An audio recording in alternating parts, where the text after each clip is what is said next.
Okay, I think we're ready to get started. Mark, are we ready? I'll let you. Yes, we're ready. Okay. Good morning. Welcome to the Nampa City Council Special Workshop here on June 15th. We are going to be going over some preliminary budget, the foundation of our budget this morning. And so, we open in prayer and pledge, and I don't have anyone scheduled. Who would like to be spontaneous this morning? Anybody? Chris, thank you. Boy, that is spontaneous. Thank you so much. Thank you. Heavenly Father, we just come before you this morning, just giving you all the praise and the glory, just for everything you're doing, just in and around the city of Nampa, Lord. We thank you just for the diligence of the leaders here, Lord, just for their commitment to make the city of Nampa just a better place to live. So we just ask that you're with us this morning, that you're guiding our discussions, and that all this work glorifies you, Lord. We pray these things in your name. Amen. I pledge allegiance to the flag of the United States of America and to the republic for which it stands, one nation, under God, indivisible, with liberty and justice for all. Chris, thank you so much. Thank you. Okay, so roll call. Rodriguez. Here. Bruner. Here. Jangula. Here. Reynolds. Here. Haverfield. Here. All present. So this morning, just for those that are watching online, you'll notice that we have 3 of our council members are actually online this morning versus at the bench, but they are present as clearly noted by our clerk during roll call. So actually, I think we're just going to dig right in this morning. This morning is the first opportunity. We're not going to go over the budget, but we're going to lay the foundation for our budget this morning. And we have an amazing finance team under the leadership of our CFO, Doug Racine. Many of the team members are here this morning, and they have done an outstanding job. And I am just so proud of our team and the work that gets done. So thank you all for that work. And so, Doug, I'm going to just hand it over to you, and you can just walk us through the foundation as you've got it titled The Budget Essentials. Okay. I find that if I have the microphone down, I slouch, and then I look like, I'm going to fall asleep, but I'm really not. I didn't get a lot of sleep last night, but I'm not going to fall asleep up here. Okay. We appreciate that. I want to thank all the counselors, online and local, for coming this morning. This meeting is more about setting the stage for a fact-based decision budget review than it is for just reviewing budget essentials. Although there is some of that for Councilors Jangula and Councilor Reynolds, who may not have the tenure and the familiarity with some of the unique accounting and GASB, which is the accounting standards board we operate under. There's GAAP for corporate worlds, general accepted accounting practices, and there's GASB for government. So we operate under GASB, which is slightly different. But I got to tell you, I'm proud of my team. I love my team. They have stood up and developed a process that I have one goal, and I tell them that when I eventually do decide to step away and retire, which is not yet, no, we're ways down the road, that my team doesn't miss me. The city doesn't miss me because I've got a team that's in place that knows everything. They've got everything's transferred, the knowledge base is there, and you can move on very effectively. That's my goal here. So as we go into this, we have a good budget story to tell, if not a great budget story, and I'll get into that. We put a lot of work into it this year at the beginning to develop and reinforce our partnerships with the departments so they understood that when I push back with them on costs, and I do and I have, and you can ask any one of them, I push back on costs, I push back on issues, I make sure that what we're putting in the budget is what the city needs. That when I push back on them, they know it's not me being personal, it's not a finance dictator trying to control what comes out of the budget, but it's trying to develop that partnership where they know I'm being honest and open, and they can be honest and open back with me. Say, hey, Doug, I understand that. Yeah, we can go down and try and look for alternatives. And that's by and large how the process worked. We were very open back and forth when we challenged issues and pressed the budget. And I'll be able to show you where we got success on that. But got to start with a little bit of humor. When the beginning of the budget process, January, February, we're all happy. Everything's, yeah, we're rolling out the process, everything's good. During the process, there's steam coming out my ears, there's issues we're trying to resolve, we're trying to get information. Getting property tax information is unique. You have to read the tea leaves and bring your crystal ball and then borrow a whole bunch of historical knowledge to even guess what the property taxes are going to be. And then by the time we get to the end of the process, when you approve it, life's over, let's go on vacation. In fact, I've got a scheduled vacation.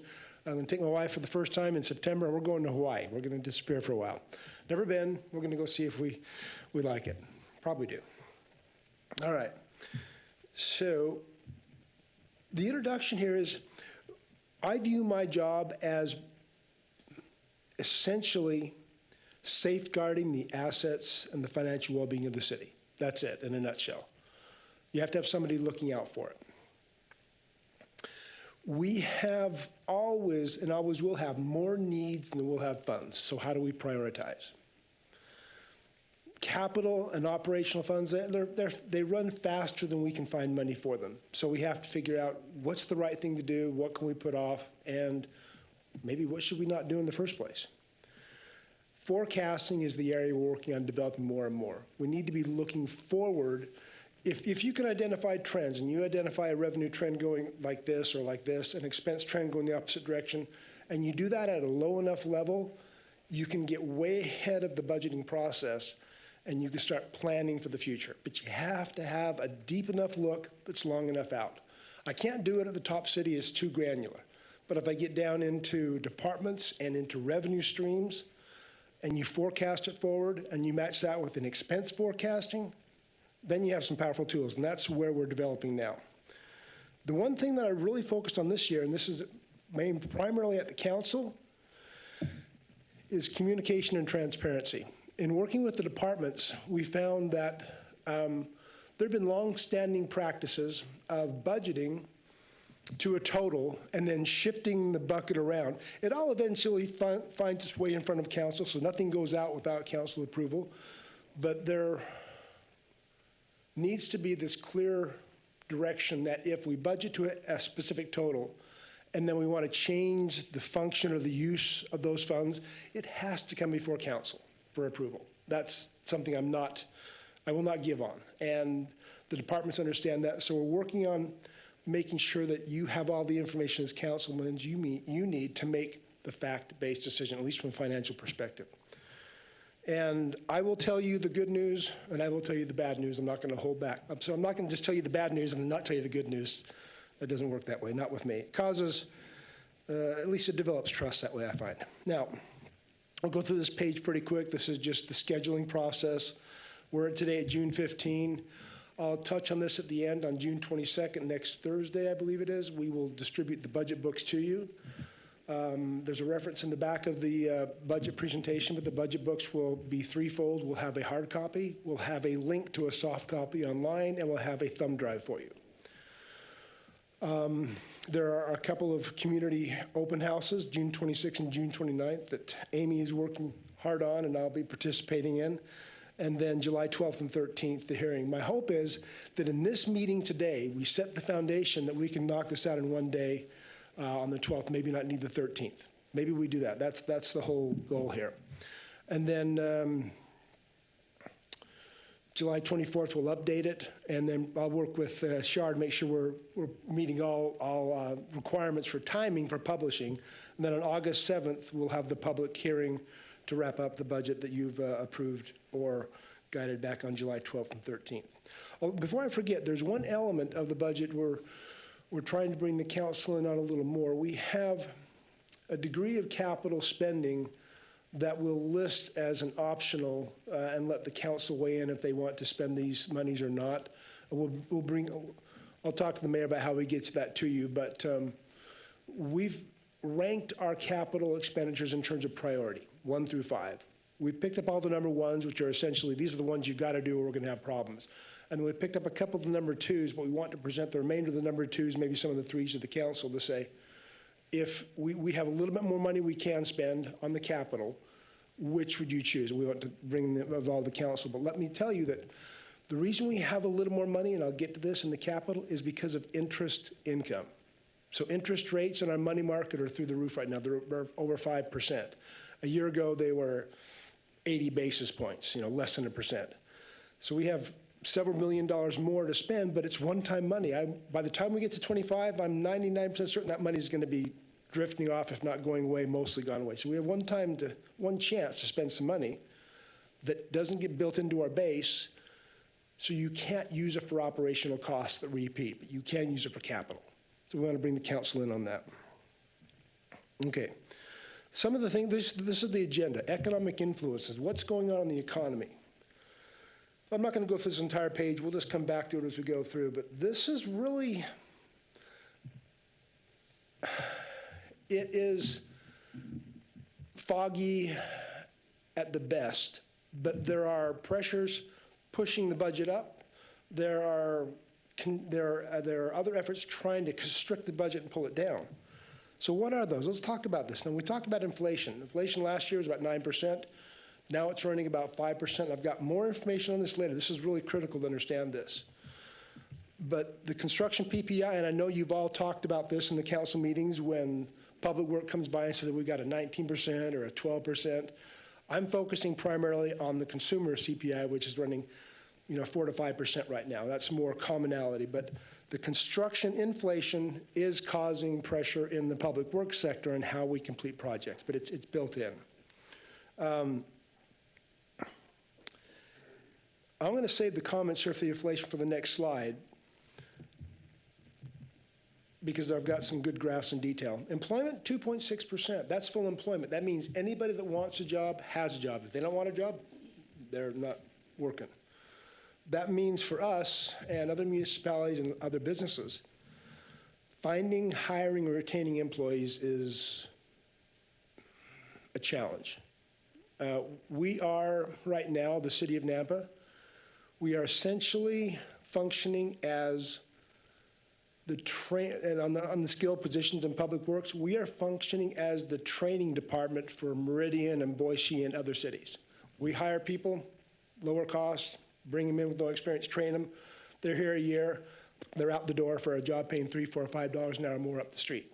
So we're the training, we're bearing all the cost for training, and somebody else is eventually getting all the benefit of that. That's part of the 2.6%. Housing shortage. We know we don't have enough housing. That's causing pressure. Increased interest income is helping us spend a little more. And there's probably about $2 million of interest-driven spending in the budget. Skilled FTEs being hired away from the city. Growth in the public safety sector. All the needs there. Increases in healthcare. We had over a 7% increase in healthcare costs this year. Our consultants told us for the last 4 or 5 years, and this is true, we've been running under expectations, meaning our claims have been low. It's all coming back to Ruth's chair, and it's having a substantial impact on our self-insured program. So that cost is built in here. But I've still got a good news on it. This is what's constraining the budget. And I've got more on this on each of these slides. Sales taxes, last March for the state. This is the state level, shared level, up 2.25%. Then in April down, it's actually 7.3, that was a mistypo there, 7.3% down. And then May, negative 4.4. I've got a graph showing the trend. AIC's guidance was to go up, I think, 4 or 5%. But based on what I'm seeing in the trends included in our budget, is actually a decrease in the sales tax funding because it would be better to budget short and be conservative on the budget than over budget it and then have to look for gaps to cover it. So. The state, thank you. The state sales tax, they had a $17 million surplus than what they were expecting. They still had more than last year, year to date. So overall, they had more money coming in, but in the last 3 months, it's been, well, actually more than that. I've got a graph showing the entire year's collections, but it's been trickling down, and it's their trajectory. This is what I'm talking about, forecasting. You can get to a year-to-date excess, but if the trajectory is going down, you may not have those funds to spend next year. And this will, so keeping that in mind, because I'll show you how we use those funds in just a minute. Now, for those of you who follow the economy, you may or may not know what an inverted yield curve is. An inverted yield curve is when the short-term interest rates are higher than the long-term interest rates. So if you go to the Fed and you look at Fed, you're going to buy a federal bonds. The short-term rates are about 5%. The long-term rates are 3.5, 3.7. So that's inverted. And every time that happens, every time, it's a recession. And this happened a while ago. We dipped into a recession about 6 months ago, and we came right back out, but we dipped in it. So we've got this inverted yield curve that's kind of messing with things. Then you throw on what happened yesterday with the Fed.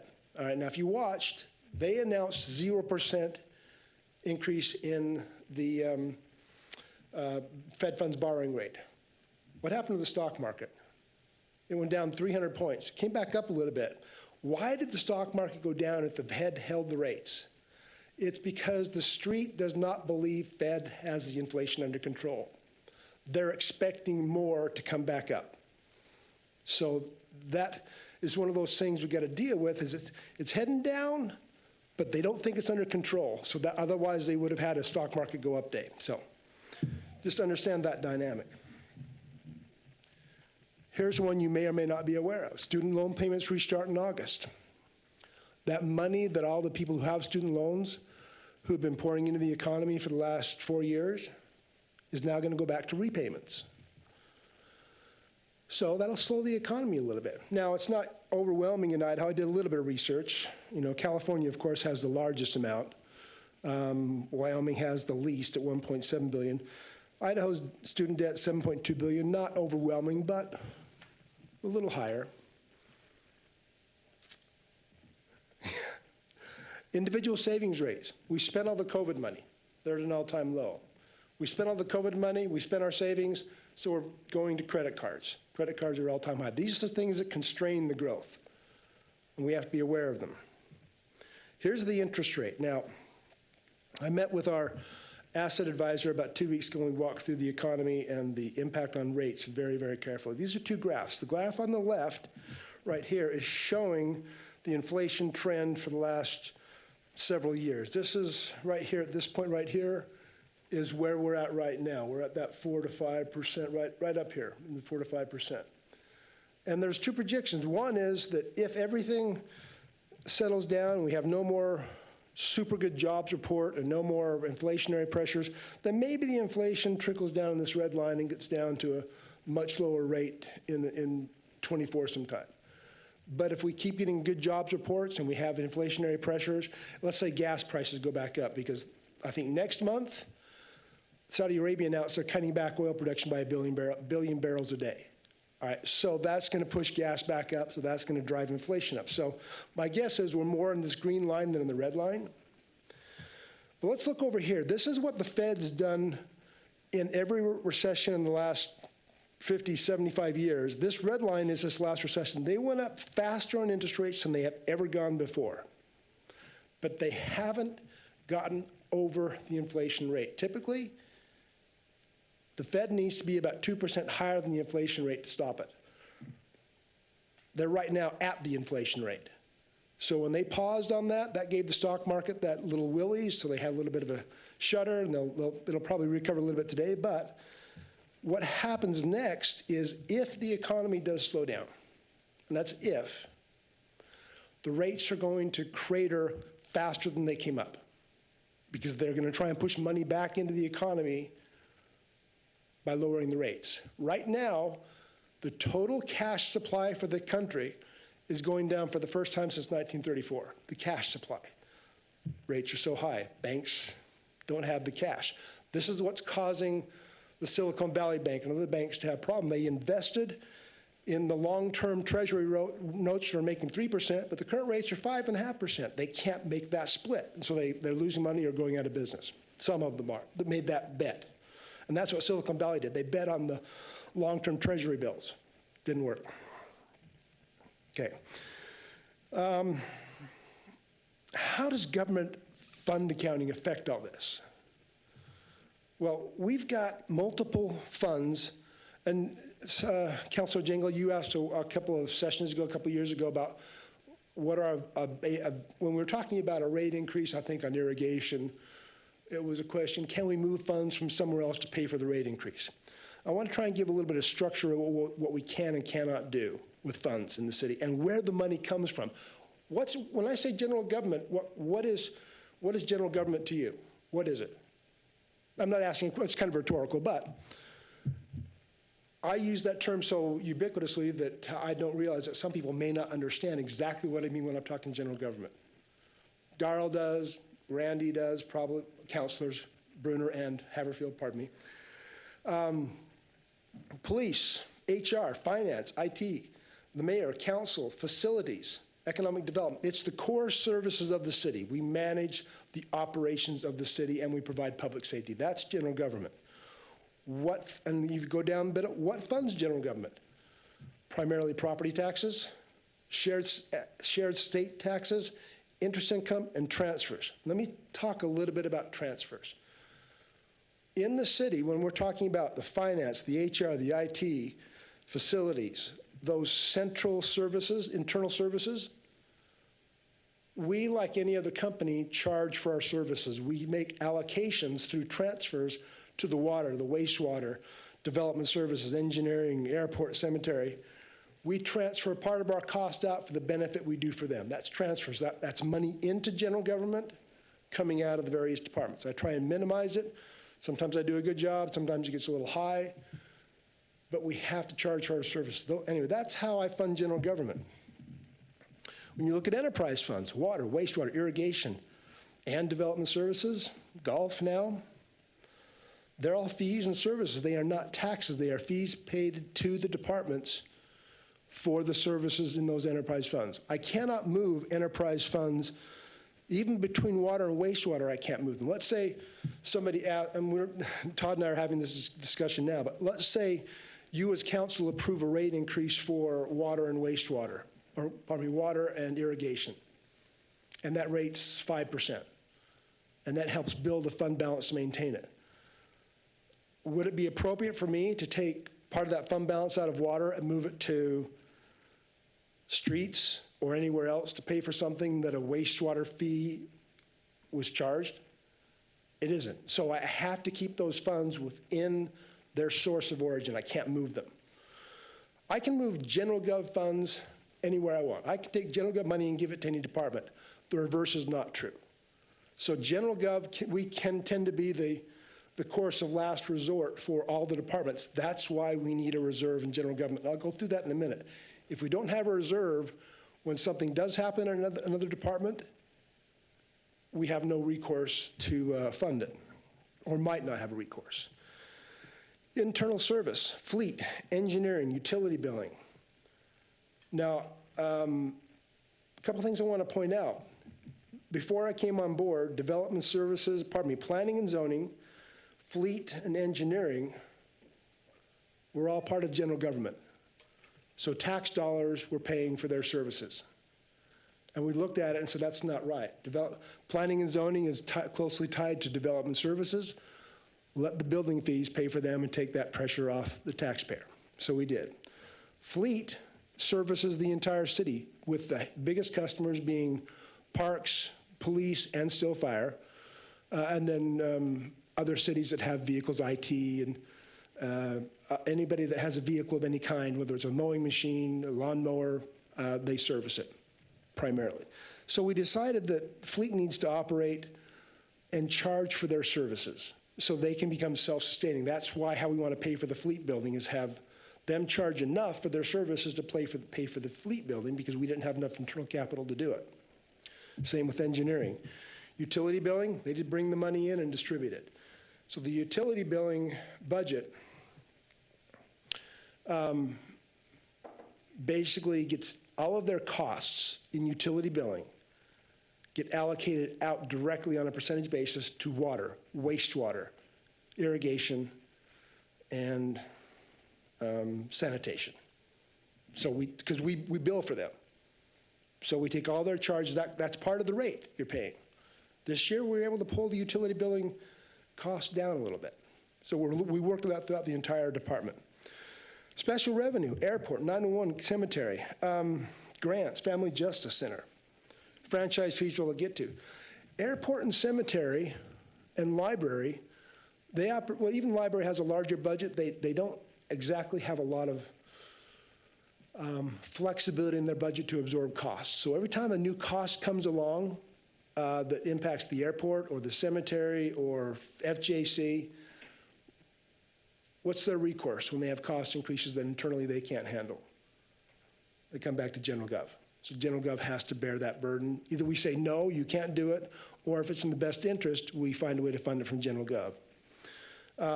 So I went out to the Airport Commission meeting last Monday night, to talk to them about property taxes and funding. General government does not over-allocate to airport and cemetery and FJC. In fact, I under-allocate to them. FJC is a worthy cause for the city. They serve the victims. They serve the people that need the help the most. If I were to take resources from them by charging the full benefit of our allocations, I would be denying somebody a service. So we try and minimize the allocation, and I just eat it in General Gov. I do that for airport and FJC and the library and cemetery and some others on the case where I just eat it. I don't transfer it out because those departments can't afford it. They have small assessments and limited capacity to raise new funds. GEO bond. So you'll be interested to know that GEO bond, the budget we schedule for FY24 will be the last general obligation bond payment. And it's interesting because over the course of the last 20, 30 years, we have aggregated a fund balance in the GEO bond of about $600,000. This comes from delinquent circuit breaker penalties and fines that come back from the county.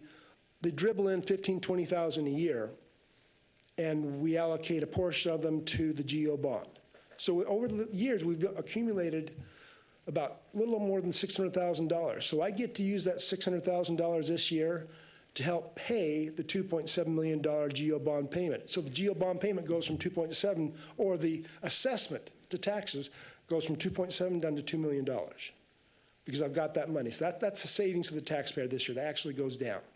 So you'll see that. And that limits our total assessment. I'll get to it, but the total assessment for new taxes will be $1.5 million. That's 2.5% of the statutory 3% and new construction. Last year, it was over 2.3 million. So we're more than $600,000 less than last year's assessment, probably $800,000 by virtue of that. So these are some of the good things we want to share about what we're doing with the city. Capital. The capital budget, let me go back to special revenue. When I talk to streets, how is streets funded? Streets is funded by a multiple sources of funding. The city gives them $2.5 million in property taxes. We used to give them an incremental 1% of the 3% every year to help them cover increased costs. We ran out of bandwidth. We started to stop doing that last year, and this is the second or third year we haven't been able to do it. We don't have the capacity, because that's $300,000 to $400,000 that we used to pass on to them that I can't now. I don't have the bandwidth. There are other costs. And they've gotten some replacement monies, short term. They've gotten more money. There are shared revenues from the state, probably 3 or 4 different bills that feed into the state, or for the streets. They have a new one for last year and this year. I think it was House Bill 350 or Senate Bill 350. I don't recall which one. That allocate, and it's only a 2-year limiting. 2 year they got, then in 23 they'll get $1.8 million, and 24 they'll get $2.5 million of additional funding for streets. But that's it. It's not a recurring source. It goes away after 24. But they also have some other other sales taxes. And keep in mind, this is a sales tax base entry they're paying for. So sales taxes go down, these receipts go down. That's the problem with doing anything on a sales tax basis as a funding source. Its change in funding is dynamic with what's going on today. Property taxes, if the economy falls flat, it's going to be about 2 years before I really see that change in our budget. Sales taxes is immediate. Doug, can I comment real Yeah. quickly that even though we're no longer funding out of that 1% that we did for a few years, and they do have some new funding, which is wonderful, we still have, are we still at a $14 million deficit, Tom? That's correct, Mayor. And another big challenge for us, we're really doing a great job on congestion projects with our impact fees and all the grant programs that we've gotten, but we are in definite deficit in pavement management. And so that's, we've been talking internally how we fund that and some strategies on some, really we need to have some of these major initiatives that we've been talking about in our transportation plan come through so we can free up some money so we can do pavement management. And that's definite a need. We're hearing more and more from our customers, why can't you fix the potholes or this rutting out here and this washboard on these roads? Well, the seal coat doesn't do it. It just makes it worse. We need to go rebuild these things. So that's one of our challenges on the funding. Sorry, Doug, to interject there. No, that's perfect. I appreciate the commentary. It's part of the story we're dealing with. That story is repeated in water, wastewater, irrigation, that we're an aging city. We're bringing ourselves into the whatever century we're going into now, and all the deferred maintenance that's out there is eventually going to hit us. Can't say if it's today, tomorrow, next year, or next decade, but it will hit us. So what we're trying to identify is what are the hot spots? What can we do now to minimize that? We can't fix everything, but we need to be aware of it. So finishing up on the capital, franchise fees. What are franchise fees here in this term? Franchise fees come from electric, gas, and cable. Okay, there's not much left in cable, honestly, $150,000 a year. The electric franchise fees for a long time, in the last, late 2017, 18, 19, were going down because everybody was putting in LED bulbs and fluorescent bulbs. That was decreasing energy use, it's decreasing our franchise fees. Let's kind of level that. Everybody uses LED, nobody uses the incandescent. And growth in the city is driving that back up. We're about $1.6 million in electrical franchise fees, $600,000 in gas, and $150,000 in cable, and we're starting to get a little trickle in from TDS, which was a big topic a couple of weeks ago. That money goes to fund almost entirely our capital development. So we don't take tax dollars, we don't take sales tax dollars, we don't take other funds. We use these franchise fees. And this was a creation we put together a few years ago to minimize the impact on general government. These are things you may not know about, but we're moving behind the scene to reduce the pressure on property taxes and sales taxes because we know how important it is to deal with public safety. So we will this year have about $4 million in capital to spend. That's up about $1.5 million from the prior year, primarily because of interest. I'm dedicating $1 million of interest income from general government into the capital fund to pay for deferred items to get us out of the hole before the economy comes back down. So we're kind of level setting. This is one-time money. It is not taxpayer money. This is coming from all the banks across the world that are investing in the city's cash. So it is critical that it not be used for operational costs because it will go away. Now, interest, let me pause a minute. Interest income. So this year, I've got a slide. I'll get the slide. I'll show it to you. So let's go on to the funding streams. This is the FY24 budget build for revenues. This is what you'll see on the 12th, when we send the budget books out. It's built by showing you how much of the funds come in for each of the sources we mentioned and how much that is at the bottom of the percentage of the total. So if we look at, in pink on the government, property taxes, this is just the property tax portion that goes to general government, $31.8 million. And then we have $810,000 of replacement monies from the state. Whenever the state creates a program to shift property taxes around and take away a property tax assessment, they usually give us a replacement value funded through state mechanisms to well, replace that fund, whatever it might be. So we have $810,000 of replacement monies and penalties that will come in primarily from the state. I don't control them. They just tell me what it is and I budget for it. It's not part of an assessment. It's been taken off the rolls. But we look at that 31.8 and the 810,000, that's 57% of the general gov budget. But if you look at the far, far right on the bottom, it's only 15.4% of the total city's budget. So it's a dynamic shift. But this sheet is intended to help you understand how we fund and what the costs are. Interestingly, I looked last night at Meridian's budget, and I need to dig into this with my counterpart, who I really have a great deal of respect for. Our general government budget's $57 million. Theirs is almost $100 million. Now, they have fire still in theirs, so they must have some of the things, but theirs is twice the size of ours. Their fund balance, $100 million. My fund balance, 25. So think comparatively when we're challenging, and I'll get into the fund balance and cash later. When you think comparatively, we're doing extremely well with what we've got, but we are not hoarding funds. We're not glomming onto this just so we can hang on to it. Comparatively, yeah, a lot lower. So we look at the state shared income, that $12.1 million. That's the state shared sales taxes for liquor and general sales taxes. That one can go down tomorrow, and it is, and I'll show you the graph. If that one goes down, how do I fund police, finance, IT, HR? Right now, my allocation of property taxes for the general gov, that 31.8, it pays about 95% of the police bill. Goes 100% to them. So everything else other than police is funded by shared revenues. And if those goes down, then we'd have some questions to start answering.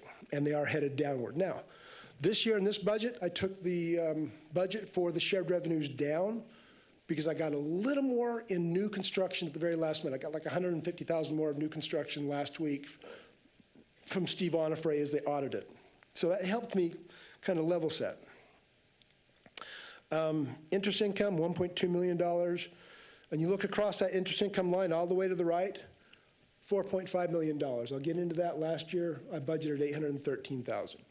Most of that money is going to be in ARPA and impact fees and water and wastewater, and a little bit, $1 million, about 25% will come to general gov. Enterprise funds, look at that. $133 million, that's where our budget's at. That's all the money is in the enterprise fund. Out of that, $26 million is grants and loans, primarily for the wastewater treatment plant, and the rest of it fees and services of $82 million. Internal services, $13 million. Special revenue, which is $57. Now, special revenue has $8.5 million, so you've got the airport, you've got cemetery, you've got streets, all those funds, that's at $8.4 million. And the other miscellaneous, 6.8, that's highway district revenue, street revenue, and the shared revenue from the state, and then fees and services. So you have $57 million there. So special revenue, which is 911, airport, cemetery, NCC, FIC, library, parks, streets, so forth, that's as big as general government. And only about 14% of their revenues come from property taxes. The remainder comes from fees, services, loans, and so forth. Debt, there's the total I was showing you, the $2.09 million of the assessment. The total payments, $2.647. So that's a savings. And the capital budget on the far right. But you get a feeling of here where the money's at and how we're spending it. Because the revenue budget is tied directly to the expenses. They're the same total. If I don't have a revenue, either money coming in from fees, taxes, property, or fund balance, it doesn't get budgeted. So they tie out to zero. Mayor, if I may, Doug, so are we pretty sure on the grant and loan money of that 15.4? Are we pretty sure on that? Yeah, That's already a done deal then. These are the grants that are set up and ready to go. There's one in there that I think didn't we put one in at the very last minute for FJC that was They had the handshake deal, but they felt 99.9% certain it was going to go through, so we dropped it in. But unless we have a high degree of confidence it's going to happen, we don't put it in. I would rather bring it to you in amendment than put it in an over budget. In fact, So this is the minimal, there may be opportunity, Yeah. if it's a quick turnaround, that we may Oh. need more money in that. we're chasing it. We're definitely chasing everything we Just want to can. make sure that was the base. There's been extreme success in Tom Points in Public Works. We hired a new part-time person to chase grants, and they've already, I think, paid for themselves in the first month or two with some of the grants we're chasing. So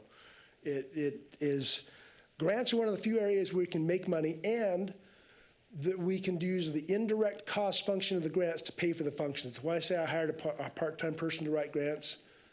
The indirect cost from the grants pays for that person. It's not a burden to the city. So we're looking at things like that's how you want to do things. And Doug, one other thing on grants, as long as we're talking about grants, first of all, Chris Boaz is doing an outstanding job, so really, really appreciate from a compliance and then helping us also just going after grants, making sure that they're well-written, and there's just a lot that goes into it. Great job. But actually, just a compliment from Compass that the city of Nampa is doing the best job in recent history in having shovel-ready projects ready to go so that when an unforeseen opportunity comes available, we can actually take advantage of that because of the great work that's being done in the streets with Mark and under Tom and Lauren Lochner.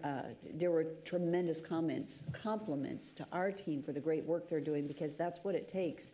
When all of a sudden you have money that is freed up because someone else didn't fulfill it across the state, then Nampa sometimes can actually step in and take advantage of that grant because we're ready to go, and which is massive. And so we really are chasing other funding sources to get the work done very diligently, and that's how we're going to keep So on. Mayor, educate me, so how do we find out about those monies? If something has not been utilized because another municipality is not ready to go, who lets us know that may be available for us to at least entertain the, Well, I think between Chris and Tom, they'd be glad to put a presentation together and share that with you at the moment, but Tom can answer it real quick, Yeah. though. It's Yeah, just, I can it's- answer it. So what we're talking about are federal money, so we've been working hard to try to get more federal dollars in the local level from the state.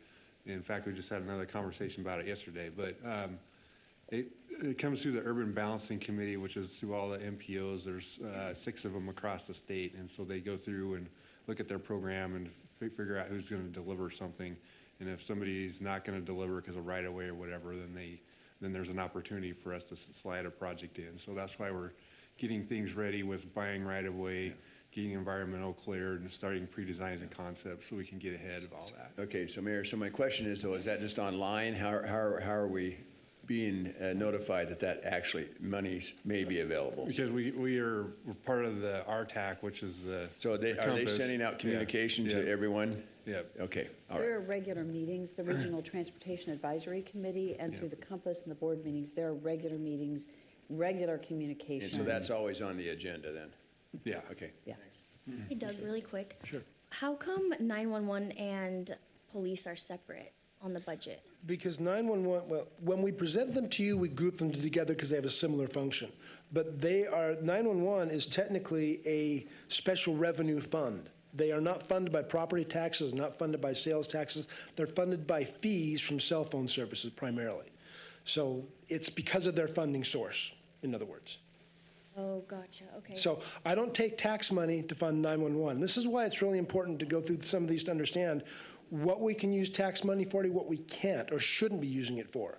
So we draw these lines between them, accounting lines, and we separate them. It keeps us alive, sane, and gets these good audit opinions when we follow the rules. Yeah, So, that's very helpful. When we get the printout, the book, can we make sure that that's labeled what it is? Because I think last year it was just a code. Like the 911? 911 fee, it was just a code. last year, the 911 would have been shown as it would have been shown in multiple ways. There's one area where there's a summary that says, here's all the departments, here's their total budget, and that's just a quick summary. But then when you get in the detail of the book, you'll have police and their detailed budgets by lines, and then beneath that, you'll have the 911 and their detailed budget by line. Okay. That was last year, and it will be there this year. But if you have any questions at all when you're opening the budget books, please, Leslie, Chris, myself, call us. We'll show you exactly where to find it. Awesome, thank you. Mayor, I'm getting in the weeds here just a minute. I'm just curious. So not just us, but any Yeah. municipality, where's the accountability where as you gave the example of using like wastewater Yeah. enterprise funds or so on for streets or something else? Is there some accountability to municipalities, or is that No, just primarily or that's is that the just an audit. ethics things? The audit. Okay. The audit would bring forth that then, any, When they come in, the auditors are looking for, and what's the pen? this is what the auditors are doing. They're looking to verify that our internal controls function to accurately separate the finances. So they come in and they test revenues. They look at how much revenues I got this year, how many revenues I got last year, and they explain the change. Then they look at expenses. They pull AP and they say, okay, are you spending correctly from that fund? Are you spending incorrectly? And they'll pull AP. So it could be a hand slap, or what's the penalty? If we find, you have 3 levels of finding. You have a material finding, a significant finding, and there's one other I don't remember the name for. Any finding is material. But if it's just a material finding, then it's notice that we share with the council. And by the way, there were none this year. Yeah, You know, to be complimented, I mean. Right. Yeah. So, but if it gets to be a significant finding, you could actually lose your capacity to apply for federal funding. That's a good. Yeah. Okay.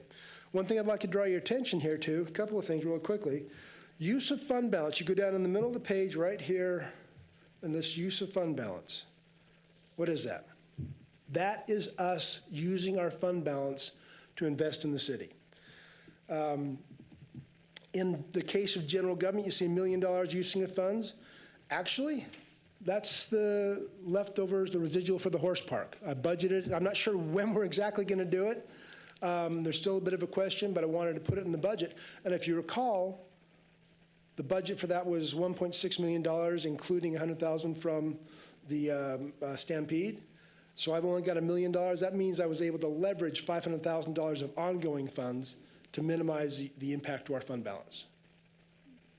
But it's in there, it's budgeted. All right. You look at enterprise funds, $19 million. Well, that's what you want. You want them spending their fund balance on the projects that need to be invested in, and more than just the internal revenues. So it's water, wastewater, irrigation. You improve the rate increases, and that combined with fund balances, we invest in the city. Doug, So can we go back real quickly to the million Yeah. use of fund balance? Yeah. Just so council understands, that has all been approved. The Yes. reason it's showing up in next year's budget, and I know that most of you know this, but it's because we're trying to, when the money is actually spent, is where it's budgeted. Right. And because it's not going to get done this year, we recognize that's why that was carried over. Right. It has to do with the project timeline. And this is my commitment to you as council. Nothing gets spent that we don't share with you. That's my commitment. So we're not playing a shell game. We're not trying to slide things under the table. But the transparency takes effort to explain, which is why I'm here preparing you for the budget so you understand some of the things that are in it. You'll see a $1.6 million investment in the horse park in the capital section, $1 million, but that's got to run through the general government because the contract is running through the general government, not through Fort Idaho Center. So that's why it shows up as general government. So Mayor, so I thought I read somewhere in here, your philosophy is if it's being budgeted, it is to be spent, not to be carried over as much. You nailed it. So, How do you control that? all right. So the quote I'm using now is the one you gave me in the last time. You said, there's nothing wrong with my memory here. It was like, what did you say? Doug, I'd like to thank you for not bringing forward another $50 amendment next year. All right? 50 million. 50 million. So 50 million. 50 Yeah. million. That's the quote I use with all the departments. So what we've done, this is the hard part because it requires understanding on the council. In the past, parks, streets, water, wastewater, if they had a $5 million project that would be spent over 3 years, they would budget that $5 million in the year one because they wanted you to approve it, right? So now what we're saying is, no, you tell the council it's a $5 million project for 3 years, and you budget $1.5 million to the best of your ability. You take your best estimate, add 10% to it for a little bit of cushion, and that's what you put in this year. Do you know what our budget was last year, total? $333 million. See this number on the far right here? 280? That's our budget this year. Yeah, exactly. Well, part of it's because of, well, about 25 million is coming from the reduced borrowing on the wastewater treatment plant, but the rest of it is the accurate budgeting process we're trying to put into play. Now, we could see an amendment of larger portions, but it will not be a rollover. It will be projects they can get to because they've got the funding to do them, not that it was budgeted in the year and then budgeted again in the next year. But we're holding them down, and they've agreed to come to the table, and so that's why we got the budget down. All right, I spent a lot of time on this table. I want to go one last line, the transfers in. $19 million, that's us moving money around the city from fleet and engineering to charge the departments, from the city to charge for services. It's more to go into than I can, but it's just money shifting around the city. And on one side, it's expense, and on one side, it's revenue. It adds out to zero. So Doug, when you just said that, though, I just want to make sure we're really clear on that, because earlier you said we don't do that, right? We don't allow money to move from, and then when you said it's moving around in the city, I just want to make sure correct. how we say that is very clear, because it's a direct bill back for Right. services. It's a direct bill back for services, It right. isn't that we can't shift money. It has to do with, and maybe an Correct. example is, whether it be water, wastewater, streets, those are enterprise funds, but the HR services, the finance services, all the internal services are, the work is being done in general gov. Right. So and the reason I want to clarify this is that this particular video is going to go out to our public, Right. and our public is going to hopefully watch it to better understand budgeting. And I don't want there to be a misunderstanding there. But if I were a corporate entity, that would be a zero line because the expenses and the revenues net to zero. But in governmental accounting, you have to show each individual line. But you're correct, Mayor. It is services provided by one department going to another department. All right, and then the percentage below is just, I think it's enlightening. So let's go down to the next page. Property tax timeline. Okay, this is my nightmare. And Canyon County. So I've got a very, very excellent counterpart in the Canyon County, Steve Onifray. We work very closely together. The unofficial new construction becomes available in mid-May. Well, I'm almost through with the budget by mid-May. So I've got to do my own little analysis and come up with an estimate. The preliminary and new construction values, early June. So I just got them a couple weeks ago. Annexation and new retail, annexation just came last week. That was $78,000 in income, but a lot more in totals. And the updated new construction values go out they're ready after the assessment. When the assessments go out, and they come out like in the last week in May, the first week in June is when your evaluations went out. From there until the fourth Monday in June to the second Monday in July, citizens can go to the Canyon County and request an appeal of their property tax. If they think the valuation's incorrectly, they can do it. So the value I have now in the property taxes will likely come down a little bit. It may come down $20,000, $30,000, and if it does, I'll just pull it out of another bucket and we'll balance it.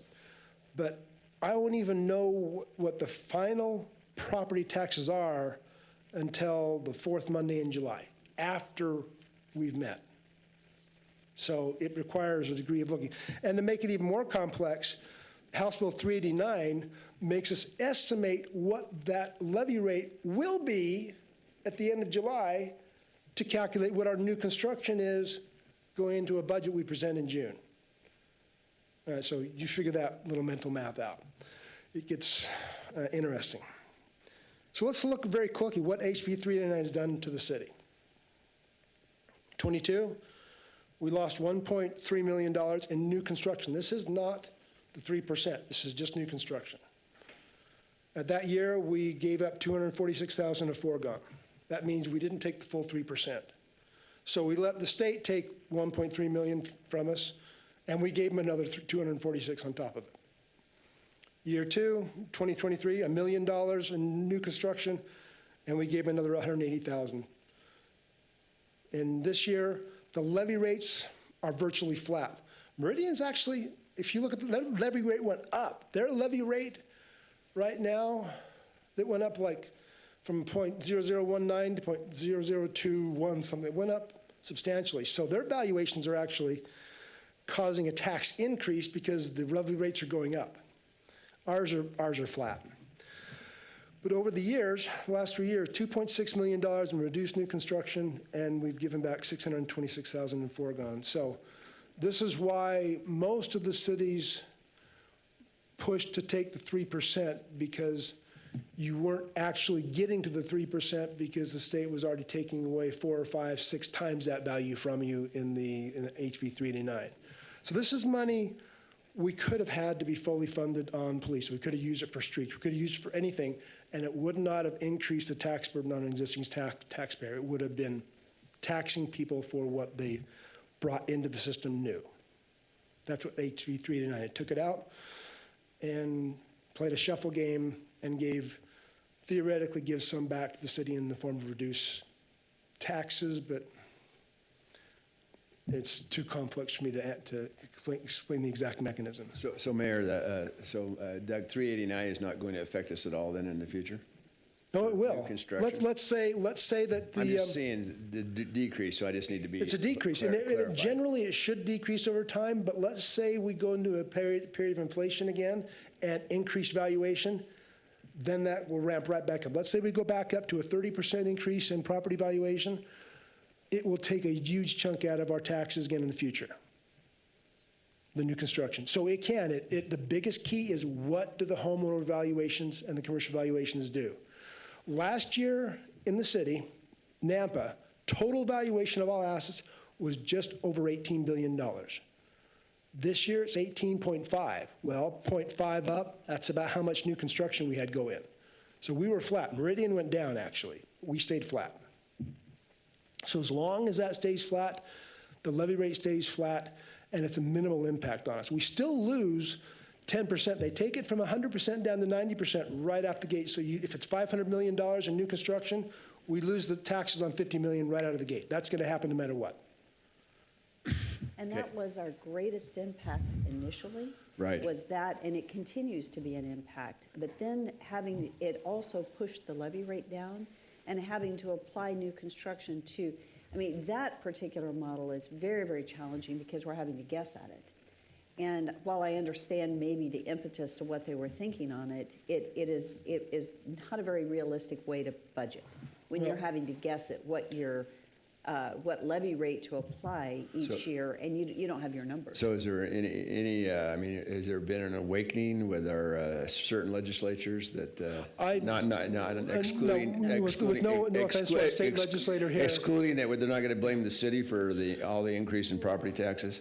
Well, politics being You notice I politics, didn't you use never the know name. what's going to Okay. happen. But here's I believe, and Todd could answer this, I believe there was an understanding this was an imperfect bill going in, and rather than doing this massive effort to retool from the beginning and go back to the exemptions and how they're calculated, and they went to the end of the pipeline and tried to squeeze it off. And that always has some ramifications, and the ramification is for us, we're losing money on new taxes. Now, something needs to be done. Everybody agrees on it. We just disagreed on how it needed to be executed. This one was poorly executed in our point because if you were a growing city, HB 389 gutted you. If you were a small city, you're kind of staying the same, or you're not growing, didn't have a huge impact. This is important. Sales tax, budget, and trends. 2 trends here. This is what I promised you earlier. You can look at the beginning of the year. Now, their year is a fiscal year ending June 30. July, they were up 13%, 10%, 17%. Then you see the overall gradual trend decreasing right down through here. You can see where it's going. This is what I'm saying. You do trend analysis. You look at where things are going overall. And if I were to draw a line, a trend line, it would be right to the bottom, right down here. 7.3, 4.1. It's not a good trend. Now, it could turn around. Christmas and the holidays generally have a positive impact, but will they have a positive impact if it's above last year? I don't know. But what it's done for me, this is our budget over here. So the blue line is the tax collections. So you see back here in 2021, we're not that much. And then right here was where they rolled out that new tax allocation bill statewide to reallocate property or sales taxes based on population. So that's why we had this big increase right here from 21 to 22. And then in 22 to 23, The growth in spending, the COVID money's coming in, nothing happened, we kept getting more money. Now, we're turning the corner, and you can see in this yellow line, this is the sales tax collections actual. They were going up slightly, and they're coming down. So my budget needs to match that. So this is my budget right here for just sales taxes, $10,875,000. And you can see that my budget at that point in the blue is less than the actuals I expect to get in 2023. I'm budgeting down about $500,000 because I don't want to get caught short. If it comes in favorable, it goes right to fund balance, and if we need to spend it, council has the approval on how that gets spent. Councilor Jangle, do you have a question? You look like you were preparing. Okay. But this is how I budget. I try and get a hold of the trends and figure out what's going to happen next year that impacts us in the budget next year. Okay, interest income. We have three primary sources of income and interest. We have Morton Assets. That's where our primary investments are. It's cash from water, wastewater, development services. Basically, everything except our depository, our ARPA funds, and our impact fees and our health trust funds are in the Morton. They have a money market, which is cash, paying about 5%. The rest of it is in a series of investments that can be a minimum of 1 year, well, they can be a minimum of 2 months if they wanted to, and a maximum of 5 years with no longer than a 3-year weighted average investment. So I can never lock up more of my money longer than 3 years. But they stage it because I'm constantly needing to put in and take out. For them, last year, November, the certificates were paying 20, 30, 40, 50 basis points for the ones that we rolled over new. By January, February, March, they were going up to 2, 3, 4, 5%. So this is kind of a good and bad. So we're ramping up. My current cash rate's 5%, but I'm being conservative in my allocation of Morton at 3.4% because many of our investments are still at the lower 1% range, not at the higher 3 or 4 or 5% range. So by the end of FY23, we will probably have 60% of our very conservative investments at the higher rate, meaning we'll have cycled them from the old lower rates prior to last year, and they'll be at the high 3, 4, 5% rates. We'll still have some that are lower.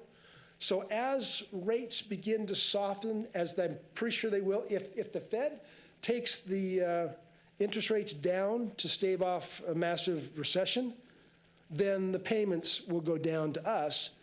But our main investment is going to be good because they're 2 to 5 year CDs.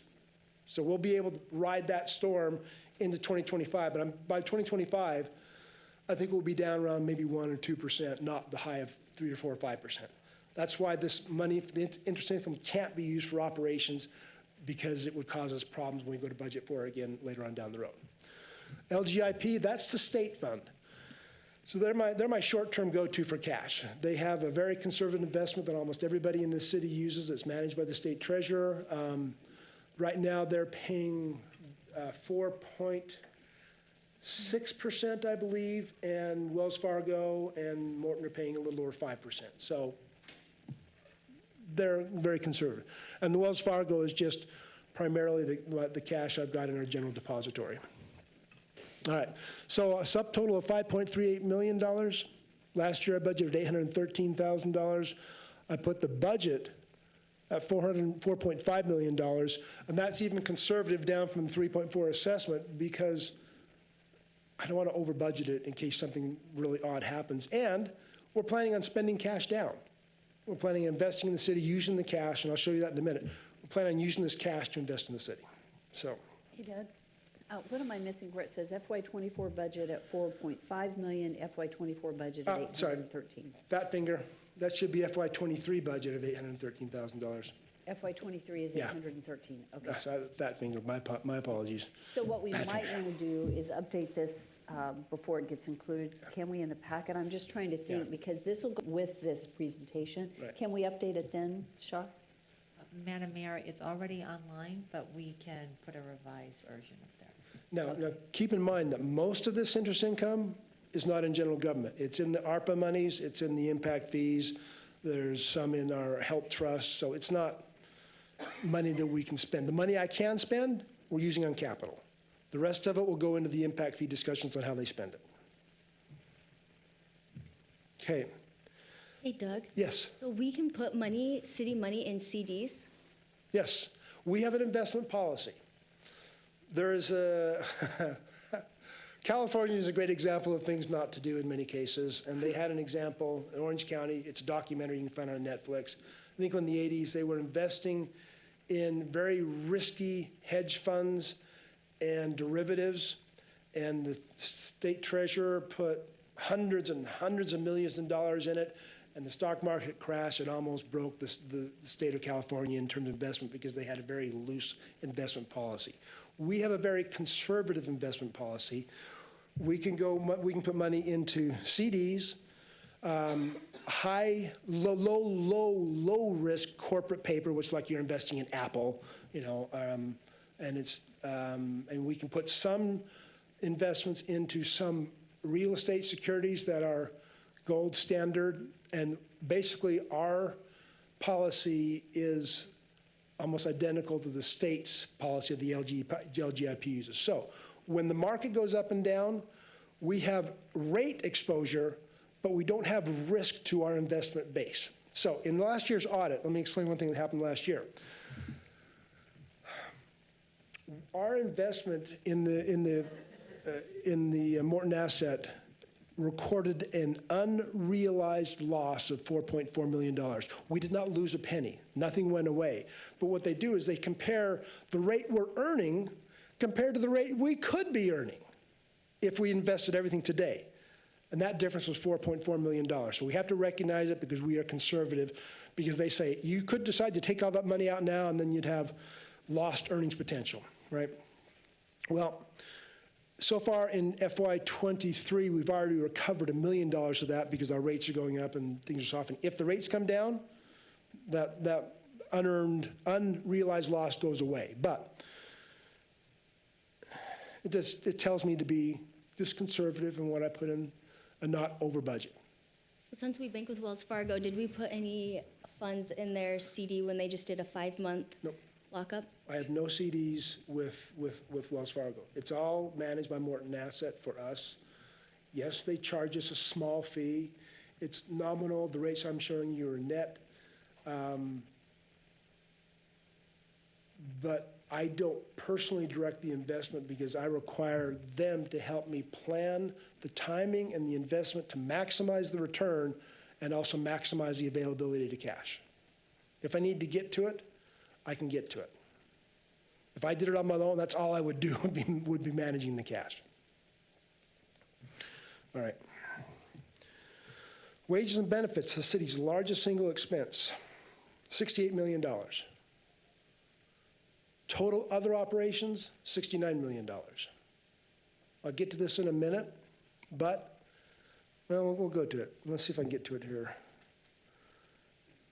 I'm going to go out of sequence for a second, and I'll come back up here. Okay. These are some of the significant budget changes that I had to work into our budget this year. Healthcare costs increased 7%. They're probably going up more, so I have a little bit of additional reserve in the general government in case it goes up and I need to provide some emergency funding to the health trust. The health trust is a separate investment. We've got $2.9 million. It's well funded now, but our claims have been going up pretty sharply. So but the 437 has to be borne by the city. We've got to pay for that. That's a cost I had to bear. ICRIP, oh man, $201,000 up, 16.6% because of inflation. Keep this in mind. There is no magical wand I can wave to protect the city from inflation. If costs are going up, the city's going to get hit with that inflation too. You're personally hit with it. The city is probably hit a little worse because of the construction side. Generally, you're not building a big investment in your backyard that's having construction costs, unless you're laying cement and you've got a big patio you're going and you're seeing increased cement costs, right? But I can't do anything about the inflation for each line item, but I will show you what I've done in total. So that's up to $201,000. Workers' comp, $281,000 up. We still have to carry the trailing cost of the fire district for 3 years, so we have 1.5 more years. That's just the way workers' comp works, because if you have a claim while the fire was part of the city, that needs to be paid out of the SIF fund right now, the state insurance fund, which means I'm absorbing trailing costs, but we still have a higher rate of incident that's driving costs up. There are other costs that went up and down, but look at this. So I've got nearly $1 million of costs right there. Would you like to know what my total operation cost did this year compared to last year? They went down $200,000. How did I absorb that? That's the budgetary process where you make people accountable, you make things transparent. We added more object codes so we could see what we were budgeting. We broke things out to make it more transparent. Operation cost, $200,000 decrease may not sound like much on $69 million, but when you know I've had at least $1 million of costs go into that, we took a lot out. We took a lot out. This is the success story to deal with these things. Could you also put that, so I think that's 900 and, I didn't do the exact math, $1,000, right? So a 3% increase is how much? $1.1 million. Right, okay, so if you think about that, that is almost a full 3% increase Right. in just taxes alone, and this- those costs are non-negotiable. Those three right there, and it's just those three take almost. Right. Those three there take the 2.5%. Right. So, and Doug, I appreciate your comment on this increase plus the decrease of where we're landing. Right. And so you've done a good job of No. helping us get. Keep in mind, I'm separating the labor because we do have an increase in labor, but the non-labor operational costs of which these are a part, down. So I'm extremely pleased with that. I issued a challenge to everybody at the beginning of the year saying, if we have to pay for an increase, let's make sure we preserve the staffing, which means you may have to cut something else, and we have. I think it's probably the first year we've really gotten into it. Counselor? Just a couple of quick questions. On the healthcare cost increase, that's just at 7%, that's to keep the same policies Yeah. that they currently have. We're not adding any benefits to this one. It's And there's maintaining it. and you can't look at ways to maybe look at different vendors. You can. Now, we are, like Marissa can talk to it. She's been very, very actively engaged in looking at our life insurance policies, our short-term disability, our long-term disability. But those are kind of a separate derivative than the $437,000 here. There are other issues. But you can look at changing the benefits practice if we need to. Okay, so that's an option. Down the road, let's say, and when I first came on, I did that. When I first came on, we were having a struggle, and so we increased the cost to go to the emergency room. We decreased some of the benefits. And part of our competitive response, but then what happens is you get somebody coming to the city and they're comparing to Caldwell, they're comparing to Boise and Nampa and Meridian, and they go, their benefits are so much better than yours, and you can't pay me enough, so I'm going to drive 30 minutes up the road to go to Meridian and work for them where they have better benefits. So we had to level set the benefits, and so for the first 3 years, I got here 4 years, our health trust went from $2.2 million up to 3.1, so we've been increasing. And I can't let that's a burden if I keep it increasing upon the health ratepayer. So we decided to spend some of it. I anticipated spending $350,000 to bring it back down. I didn't anticipate $437 for the additional claims, cancer, kidney transplant, and so forth. But you're right, we can bring it down. If we get down to a low threshold and we're concerned, we can bring it down. And then as far as the increased claims, is that across the workforce as far as the increase in number of claims? Or Total claims increased, but at least 90% of our claims come from police. They're the most active. So it's really pretty much the same as it's been, there's just Yeah. been an increase in the number. Increase in the number of claims. And it's so our not in experience one rate, specific area then, police. please, okay. That answers that question. But it takes 3 years to change, at least 3 years to change the trajectory. I'm not saying that police are suddenly out of control making more accidents.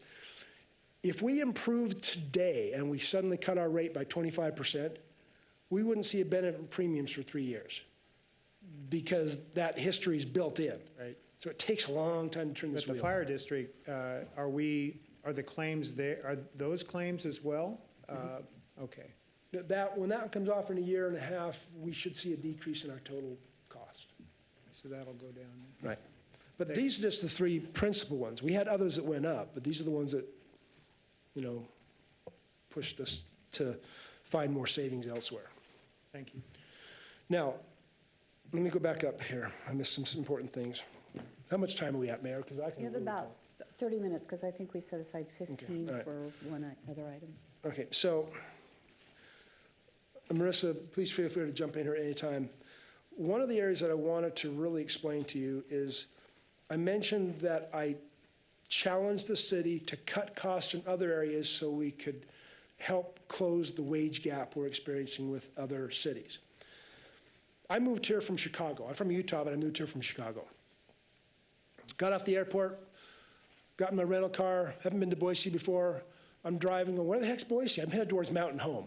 I don't know where Boise's at from the airport. So I had to turn around, go back to the airport and back into the city. And I hear people complaining about traffic. And I come from Chicago. It's like an hour and a half is a good day on the road, one way. So people in Chicago, they're fine traveling that far. We've had, what's happened to the demographics of Idaho? People from out of state are moving in. They don't mind driving from Caldwell to Boise for a job. So we are no longer an isolated market. And when I said we are the feeding ground for Meridian and Boise, we are the feeding ground. We train them, they hire them away. Why not? Good for them. We pay the cost. 44 full-time employees left the city between, this is the last 6 months, skilled positions. 25 for better pay, 15% retired, still have to replace them. 11% due to too much workload. Average time to fill a position is 60 days. Productivity retraining is significant. It take a year or two to train some of these skilled positions, then we lose them. Streets, public works, parks, staff, recreation. 21 workers have declined offers since October. Most of those in public works, because our pay is still low. We're building a new wastewater treatment plant. Can we staff it? We have potholes. Can we fill them? We have deteriorating irrigation systems. Can we replace them? This is the challenge. I'm doing my best to control the costs that I can control. These are long-term developing and long-term fixing. We don't expect to fix them overnight, but we need to make some steps. The mayor, Marissa, and myself, we have a position control process where we review every request for pay change. Nothing goes through that doesn't get reviewed. There's no rubber stamp. Somebody wants a pay increase, department head says, I want to increase something. Nothing get rubber stamps. It goes through an intensive process that Marissa reviews. Are we in the right pay band? Are we in the right pay rate for this position? Are we overpaying? No, we're not underpaying. We want to make sure it's right. 226 position control status update requests. How many employees do we have in the city? 700? 730, all right. 103 completed. We have 126 pending. Mayor, Marissa, and I in 6 months have met 20 times. That's like every 3 times a month, reviewing these 2 or 3 hour meetings. This is the time investment we have to do to try and put our finger in the wall and keep the dam from breaking. Skilled positions. Last year we had a raise that focused on lifting the bottom end, and we solved that problem. We still have skilled positions that we're losing. Doug, if I could just interject real quickly, I just want to do a call out to Marissa and her team. We have a phenomenal, HR where it is today is the best it's been in a very, very long time. The way it's organized, the team that you have, it's an amazing team, and they're doing an excellent job. Our wage analysis process is excellent, and it happens on a regular basis. It has to for the retention. Constantly looking at what the wage equity across the Treasure Valley with the other municipalities. It's a continual process, and it's ramped up in these last couple of years because of the market we're in. We didn't used to have to do this and do it as frequently. Now it's mandatory just to retain employees, and so a lot of work has gone into it, but I feel really good about where we are with the team that we have in place, the data that Marissa has, and also providing these kinds of numbers so we can really look at it. So excellent job with our HR team. Kudos. They're my best partner. HR, well, we are partners. They're not my partner. We are partners together. I couldn't do it without them. We work well together. I tell them if we've got the budgetary authority, they tell me what the rate should be, and we try to find the middle ground to make sure it doesn't exceed budgetary capacity. That's a process. It's a lot of time. Marissa has to constantly remind me, Doug, go check your stuff. Go check your stuff, because it's always flowing in. Let's give some background, though. So this is wages.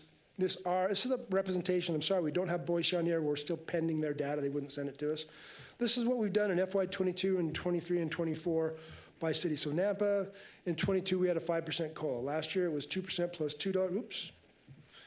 There we go down. Sorry. Going the wrong direction. Oh, you hit the wrong key. You go the wrong direction. All right. So 2 plus 2, and then this year we're proposing a 4% market adjustment plus a 2% merit. The reason for the 2% merit is we're transitioning to merit-based pay rather than just a blanket COLA where we're using reviews. And we're using the job performance to help drive the raise. But the merit is only applicable to full-time people. It doesn't go to part-time people. It doesn't go to people who haven't had a satisfactory review. So it's a smaller portion, and it comes in December rather than in October, so we have time to finish the reviews. This is our entry into getting to the market merit-based pay assessment and getting more away from just a COLA lift. COLA is broad-based. It works in a pinch, but it doesn't address the specifics. You look at Caldwell, and when we were doing a 5% COLA a couple years ago, they did a 5% key performance and a 10% increase later in the year. They did 2% in 2023. They're going to come back with a 5% COLA, which is pretty close to what we're doing this year. Meridian, they have spent the last 3 years building, and I can show you this, they spent the last 3 years building their wage base to a market value, not a municipal value, a market value. So they're paying great benefits, and if you go to work at Hewlett-Packard or Albertsons, you get the same wage if you go to the city of Meridian for the same function. They're building that for 3, and I can show you that in just a minute. And so when they get to this year, 2 to 3% COLA, and it's in their book has 2 to 3%, they're level set. They don't need to go any more to 2 to 3%. I want us to get there, and I think in 25 we can to get to that threshold. But with where we're at now and losing people, we need to fill some holes before we start continue to spend money on training and retraining and rehiring. Canyon County, 7.5%, 9% last year, and they're not decided now. Ada County, you can see the same thing. Now, in Idaho average, the last in 2022, the increase was 6.6% or $1.64. Now, this is compared, you can look at this in your book, I'm not going to go through, this is just for police, but we've got a better graph right down here. Average hourly wage, this tells a story. Nampa, full-time positions, not part-time, just full-time, $27.73. Caldwell is $26.03. Meridian, $32.95. Boise, $30.55, and I bet you Boise is going to be bringing that up to cap. People don't mind driving 30 miles for an extra $5 an hour. They don't mind at all. I've had my staff pinged 3 or 4 times or more in the last 6 months to go to Meridian. How do I keep my staff? How do I produce this quality result for you if I'm fighting every day just to manage my staff? I've got a great staff. I want to keep them. They're serving you by giving fact-based information. Mayor, Doug, just real quick, you said market value, Meridian's gone to market. So I realize the big corporates probably are paying proper health benefits, et cetera. But and usually in the private world, the benefits are not good as per se or whatever. That's correct. And so are we taking that into consideration too, as far as the, how we compare? I'm talking about with the market. I know you're comparing municipalities. We definitely lean on that. We lean on that big time. But and so, I mean, to me, that's a big selling factor. Okay. I realize with a 22-year-old, maybe that's hard to convince. That's the point. But, You, me, and most of the council, I'm looking at retirement. I'm looking at what I need in my HRA Viva. I'm looking about what I need to survive the turmoil.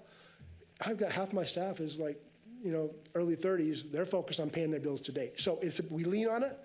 But if you dangle a carrot that you can get 20 years, 30 years, they're going, I'm not going to pay my grocery bill today. It's just what I fight with. Yeah. But you're right. But anyway, this tells a big story. How do we and the public, and even look at Boise, public safety, 37. We know they're just out of control. They can't even hire at that, though. They're still finding because we have a culture, and we're developing a culture that people like it here. I love my job here. Yeah, I just read, I think 2 days ago that I sent it to Randy, but 3.8, our biggest people moving in to Kenyon County are Ada County, 3.8% last year. Well, what was Napa the number one growth, though? Between 21 and 22, Okay, Napa that was makes the sense. fastest growing city. Yeah, Napa and makes sense. Kuna is Yeah. what that report said, was Napa and Kuna. The point is if you take something away from this, take away that I recognize and I'm trying to deal with a labor issue by cutting costs elsewhere to make it more tolerable, to build the core, to cover the cities. So we are a service industry. We provide all services, and it's challenging. But my issue is let's cut the costs that are non-essential. Let's cut the travel. Let's cut the non-essential operations. And let's find a way to fund the stuff that makes the city work. I told about object codes. We added about 30 new object codes because everything was bunched into one big code for all the operations, and you couldn't see what it was. We spent 6 months, had Ed Karras pulled 3 years of data and found out exactly what went into this old 5330 operating code, and we found amazing things, and that transparency helps us cut costs. Budgetary accuracy, that's critical. We have a goal to reduce the variances by 50%. You reduce the variances by 50% for 3 or 4 years, you're getting down to a really tolerable level in 2 or 3 years. Cost avoidance. We can't always cut costs, but we can be smart and avoid cost increases. And strong emphasis on communication with the mayor and council on the major things we're doing.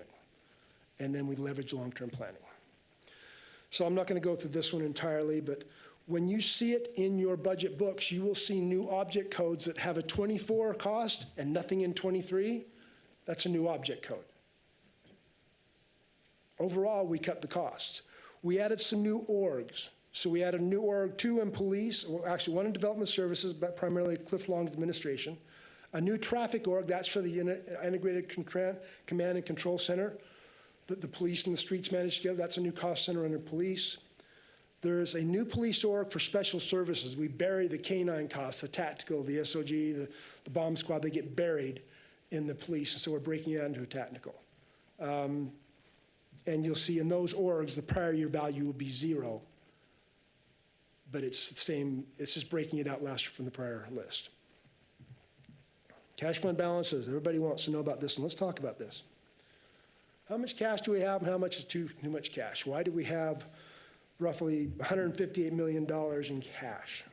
What are we doing with it? Is it too much? When you look at the totality of the cash, your first blush is, you don't need $158 million in cash. Cut taxes. That's the first blush. Let's look at it by department. We have general gov, $27 million. What's my budget in general gov? I remember, $57 million. And actually, $5 million of that's reserved for the streets building, so I'm down to $22 million. Horse park, other costs, anything else we do with an airport terminal, with something else, could come out of here. $22 million is probably on the high side of what I'd like to keep going forward, but I do not want to go below $17 million. If the lights go out today, we've got 4 months of funding. But the rest of the funds, look at the streets, the $158 million, they got $24 million, but they're going down to $10 million in 23 and about, staying stable about $11 million in 24. So that's all projects, and this isn't impact fees. Airport fund, not a lot there, but they've got expansion projects coming. Parks and recs, look, we're spending them down to almost nothing, 352. They're building parks, and we're having a hard time staffing them. So their fund balance is critical. Next year, it will become a big budget issue. Recreation, that's all money coming, not from the city, that's coming from the rec center. Not my money to spend because it's for them. That's $2 million. Golf course, they're $2 million. That's from the golfers. That's not my money to spend. Library fund, $2 million. We may need to talk about that one a little bit, but that's still, it hasn't changed much. Family Justice Center, $50,000. Critical service, no reserves. So when they run out, they come to general gov. 911, $1 million. They've got a project coming up in 2025 that will upgrade the radios at a cost of $1 million. If we don't get a grant, we have to choose between service and fund balance. Civic Center and the Idaho Center, you've got $4 million there. Not our money, but it shows up in our cash total. It's their money from tickets and sales. Now, good news on the Civic Center and the Fort Idaho Center, this is the third straight year we've been able to cut the operational funding to them. When I started here, it was $1.5 million at least, more than maybe $1.7 million between the two of them. Now we're down to maybe $700,000 to $800,000. Every year the operations get better. We take less off our challenge and put it more on the people who get the services of those venues. What's it down to again? I think we've got $440,000 for the Fort Idaho Center and $330 for the Memphis Civic Center, I believe. So it's about 700, give or take. I could be off by 50,000. But it was 1.7 when I came on. So good improvement there. But again, a lot of this money shows up in our balance. It's not my money to spend. I didn't earn it. I didn't come from taxpayer dollars. It didn't come from fees. It came from some other source. Capital Projects Fund, that's primarily from franchise fees, not tax dollars. That's my reserve for investing in capital, and that's part of what I want your advice on. Well, the mayor's suggestion was to bring the council into how to spend it there. Development Services Fund, fees and services from the developers, $10 million, $11 million. Water Fund, wastewater. Now, when we get to wastewater, we got something interesting going on here in '24. And it's come before council, and it will come before council again. In July of this year, we will receive, August, we will receive $30 million of our DEQ loan, taking us up to $135 million. That will be the last reimbursement we receive from them until July, August, September of next year, a year. And they're holding $30 million. So while I say I've got $26 million in here, there's a timing issue. I could actually run out of cash temporarily and have to pull $5–10 million from Gen Gov. And if I don't have it, or more, if I don't have it, then I've got to go to the market and spend a couple $100,000 borrowing on a credit line for a short-term need. So when I talk about $22 million in Gen Gov, it's not a lot. Meridian has $100 million. I've got 22. How do I make that cover everything in case of emergency? So. Wastewater fund, utility billing, a small fund, fleet service and utility engineering. Hey, Doug. Yeah. Just quickly, so you're talking about a bridge loan that the city would be able to make to wastewater or to, I guess, Exactly. continue It's the a bridge loan. process? So we're not entirely certain we need it, but it looks like we're going to be skirting that window. And then if we do the headworks. Okay, that was my next question. So that doesn't include the headworks then? No, it doesn't. So if you do the headworks, I've got to find some cash. And how much was that again? Was it 35? That was $20 to $30 million. Okay, because I was thinking it was 45 total, so. Yeah. But some of that I think we spent, some of it's in the budget. But and again, that's another rate pressure, because if you fund that and I do a short-term borrowing, how do we pay it long-term? That's going to be an issue to be decided with Tom and everybody else, but not necessarily in the budget. There are some things we're going to bring back in the amendment early next spring. We just don't have the data right now to put it in budgetary context. But that is a gap. So we're planning on spending down to about $121 million by the end of this year, another down to 108 by the end of next year. The only wild card here that I need to call out is the impact fees, the developmental impact fees. Right now we've got 22 million, I think in total cash it's 25. Let's go down to the sheet right beneath right here. Where'd I go? Impact fees, I'll find it. I'll bring it back. Here it is, impact fees. This is what we've collected by department in impact fees. The end of FY22, we had $22 million. We plan on spending $15 million and then down by to $7.3 million in FY23. But here's the catch. In impact fees, and only in impact fees, I only budget my revenues to the extent I spend the money.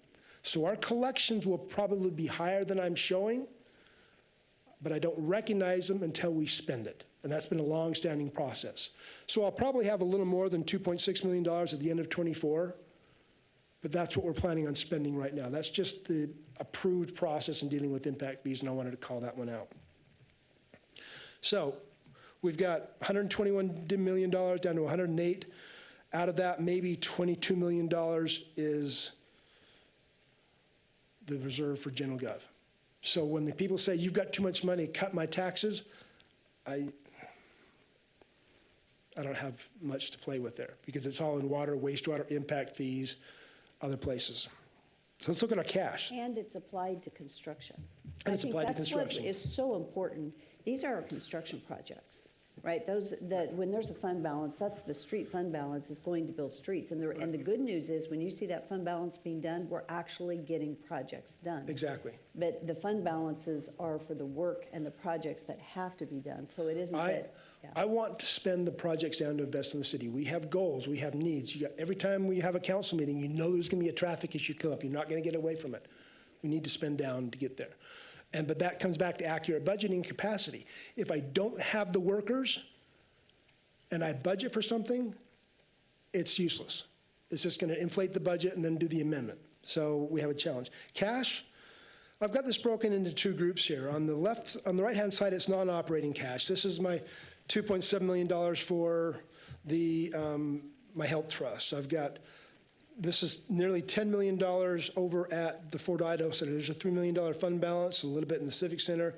That's 5.9. That's their ticket account. They sell tickets in advance, and they hold on to the money until the event takes place, and they recognize it as revenue. But they've got $10 million there. Wells Fargo, ARPA. But just a quick, on Yeah. that sweep account for ticket, that isn't the Fort Idaho Center's money. Nope. They are holding that money, and I think that's what's important. It isn't like that's revenue that they just get to hold on to. That money's going back out the door. They Right. have to They've give got to that pay money. it back out. That gets paid Absolutely. out to the artist. Yes, They don't keep it. right. And that's the thing about the Fort Idaho Center. They don't make money on the tickets. They make money on the concessions and the operations. Most of the ticket money, unless they add a fee on, and you all know how that works, they give most of it back to the artist. So ARPA monies, medical checking, that's $30 million of cash taken out of my total that I have absolutely no control over. It's not related to the city. We just happen to be part of my accounting structure.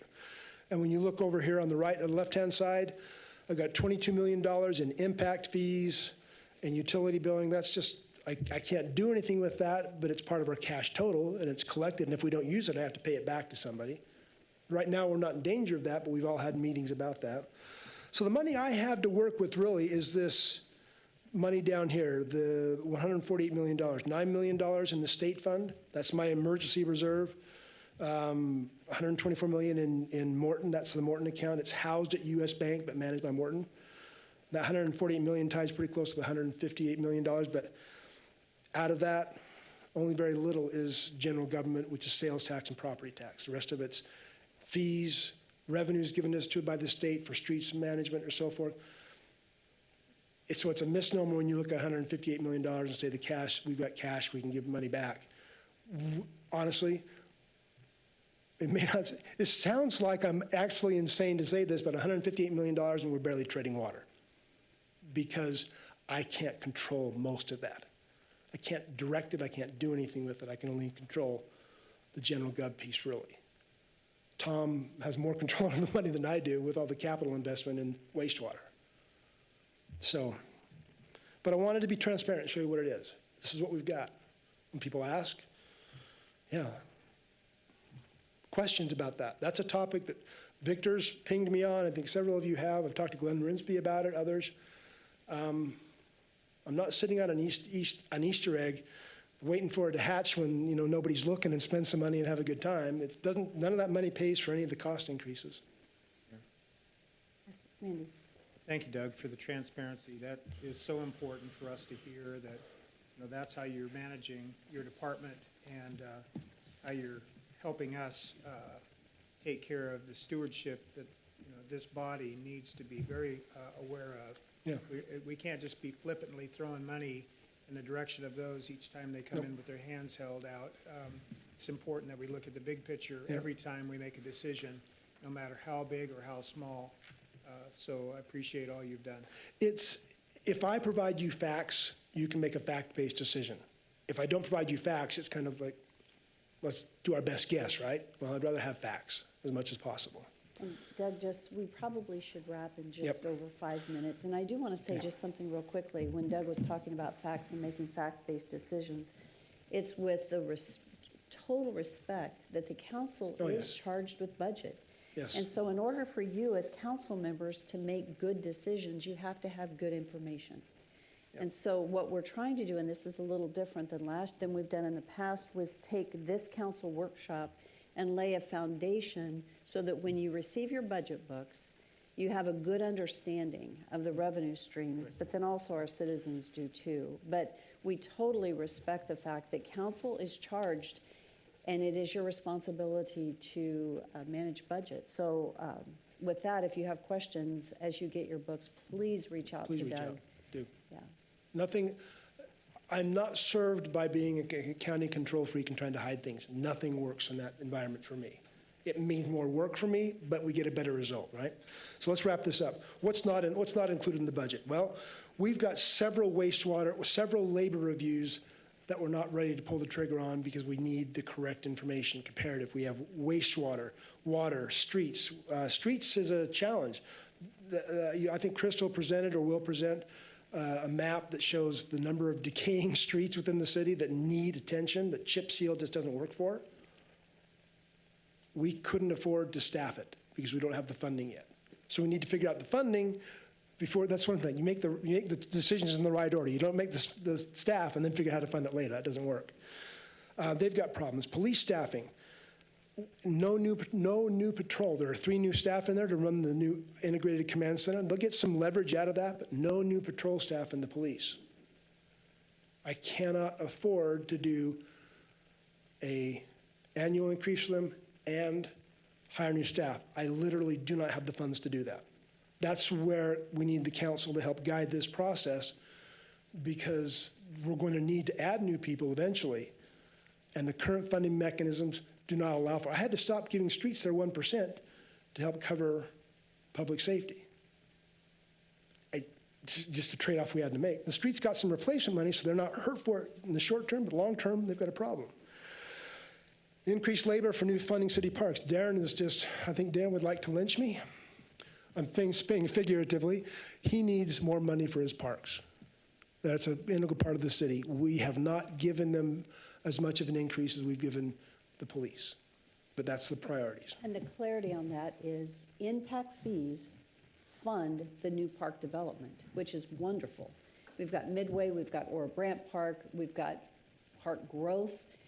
Funded growth, impact fees fund growth. So they fund the new parks, but we have to fund the operational side to actually maintain those parks. And so where we have new parks coming on, we haven't created the budget capacity to afford the labor to maintain the park. So, and because of having to pay more for the wages just to get people, it's been hard to hire people to help in the summertime to maintain our parks. So anyway, that's why that is. Let me do a couple. Mayor Doug, just real quick on the parks.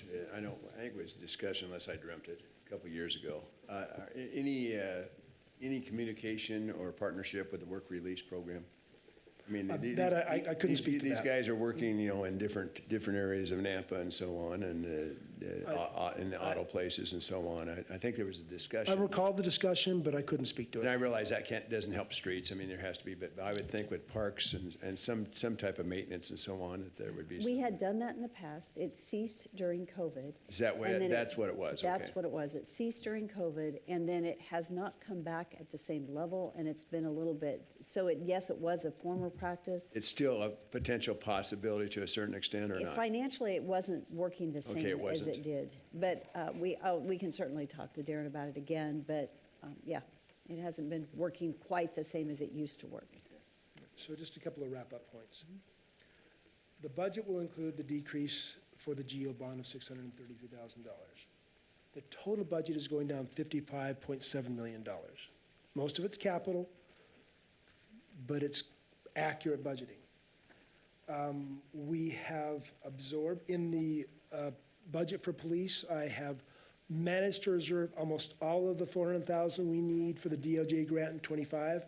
I've got 319 reserved for that, and I pulled money aside to set that, so we won't be shoving any shortfall. We have used the interest income, the increase in income to help fund short-term capital development needs. And our total operation budget outside of labor went down $200,000. Recognize the effort we put in to serve the city and to serve you, to give you the information you need to share with your constituents, that we're trying to be responsive to community needs while balancing the needs of the public service that we do. And that's all. So my point is, when everything works, you get the Mr. Bean smile. Everything's happy. And then finally, this is a quote of mine. I love this from Walt Disney. The way to get started is to quit talking and begin doing. And that's what my finance team is doing. We stop talking about it and we start doing it. That's mine. I'm not advocating for you. This is me. Anyway, that's my presentation. I am sorry I took so long, and I appreciate everybody coming for this. It was more than just an update of how I do it. It's what we're trying to accomplish, and the budget essentials to give you the chance of moving more rapidly through the budget book next year, next July. Mayor. Yes, So Doug, can we get a copy of this sent to us? I don't know. I think it was sent out yesterday.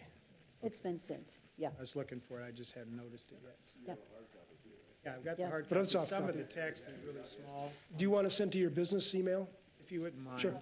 No, Nope, can't do that. Sorry, I've been you. corrected. Okay, never mind. yeah, but it was sent out, yeah. That was my question. All right. So Doug, thank you. This is just a reminder, and I've already said this just a second ago. First of all, for council, you have the hard copy to review this, and then if you have questions when you get your books, and in the back it talks about the books. On the 22nd, the books are going to be available. We are also going to be uploading the budget to our website, so it's available to the public for their review, along with a link to this, because we want people to watch this. We have 2 public hearings scheduled, not public hearings, but town halls and workshops, and that is ahead of the council workshop to give the public the opportunity to provide council members with feedback prior to getting into the workshop.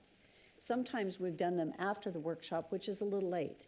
And so those are available so that we want to educate the public, we want to answer questions, and we strongly encourage council to please meet with Doug, please meet with Tom, the large budget things that you guys typically do, to get your questions answered before you come into the workshop. We want to try to get done in one day if we can. We're going to try. Yeah, so, There will be one difference between the budget book we give to you and the one we publish online to the public, and that's just the account level detail. We find that especially in IT and places, if we publish who our vendors are, that gives free rein for bad actors to contact vendors, find out what services we're running, learn how to hack them and break into the city. So we don't send the detail on the public section, but you will all get the detail. and so that is specific, as Doug just shared, so not sending it out, but you guys will have it. So you'll have the hard copy book, you'll have a flash drive, and And a then you'll link. have a digital, and a link to the budget. So you'll have it in 3 different forms. And you're getting it almost, I think, 3 weeks ahead of the actual budget workshop. So you should have plenty of time to review. We have worked to provide you with a 2.5% increase, balanced budget. And then any additional, if we decide to go there, gets set aside for, In the appendix on this report, if you look, you'll see a summary of the property tax bill. I didn't go through it here. Right. But it's in the appendix, and it shows how we got the new construction dollars and the 2.5% in the total. That's probably the second to the last page. thank you. For Yes. Natalie's purpose, point of context was 10 years ago, it was a 3-day process, 2 full-size 3-ring binders with requests. There was no balance to it at all. Council had to make decisions based upon On the fly. on need. Yeah, it was bad.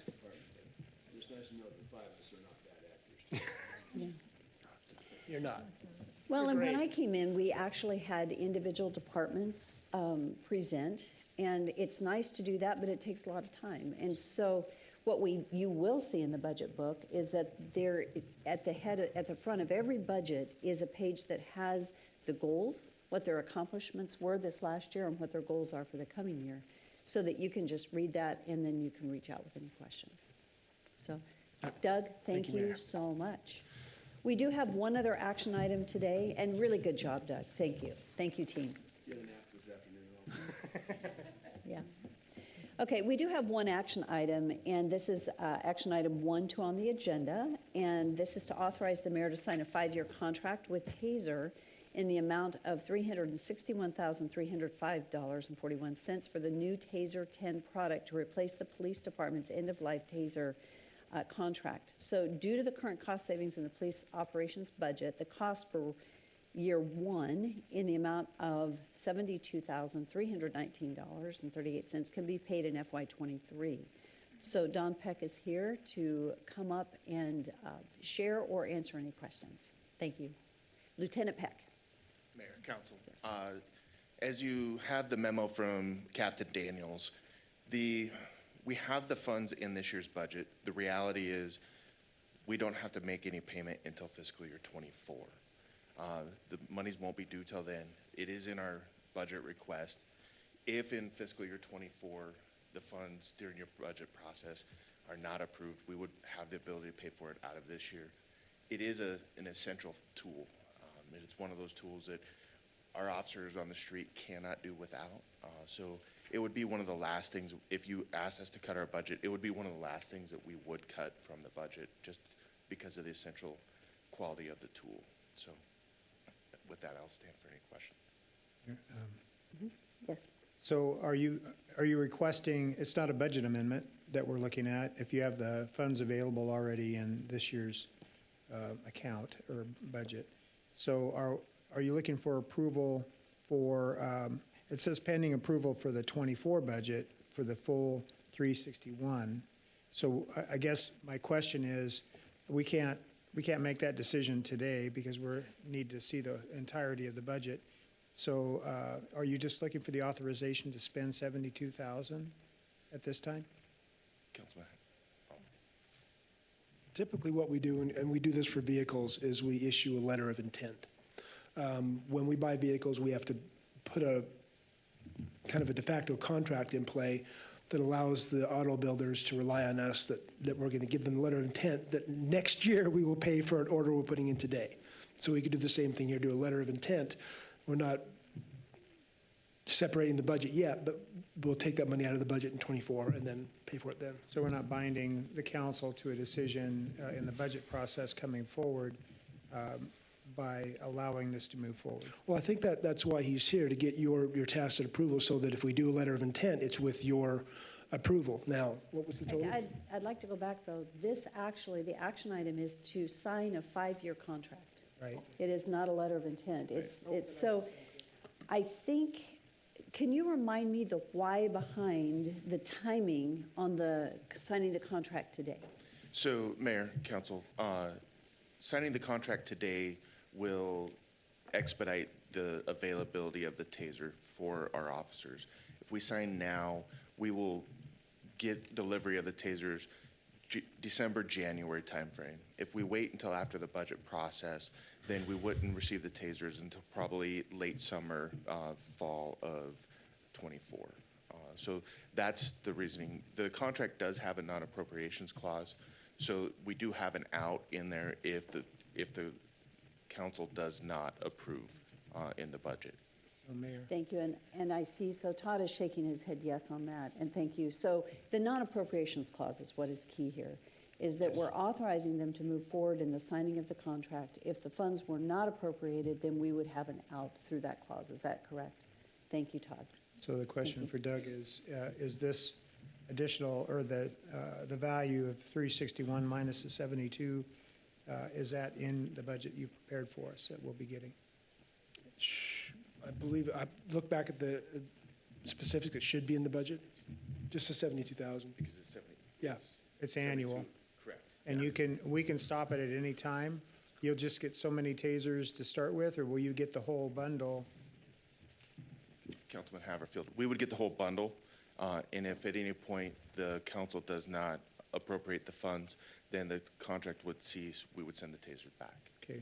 So this morning's action's the 72 to allow you to move forward on that with an understanding that we'll sign the contract, that we can It's that non-appropriation clause.